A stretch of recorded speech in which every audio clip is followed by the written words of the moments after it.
ইবলিশ কিন্তু সাধারণ কেউ ছিল না। ইবলিশ ফেরেশতাদের ঊর্ধ্বে ছিলেন। সেই ইবলিশ ফেরেশতাদের যে সর্দার হয়, তার সম্মান কত উঁচু, আল্লাহ পাক কতই না ভালোবাসতেন। আজকে এই মানব জাতিকে সৃষ্টি করে আল্লাহ পাক শুধু আদেশ করলেন, সেজদা করো। ফেরেশতারা সেজদা করেছিল, ইবলিশ সেজদা করেনি। সেজদা না করার কারণে সে শয়তান বিতাড়িত হলো।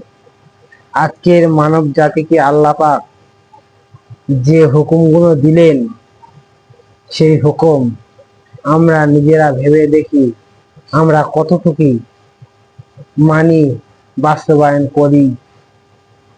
প্রকৃতপক্ষে আল্লাহর একটা হুকুম কেউ যদি অমান্য করে, সে আর মুসলিম থাকে না। এটা বাস্তবতা।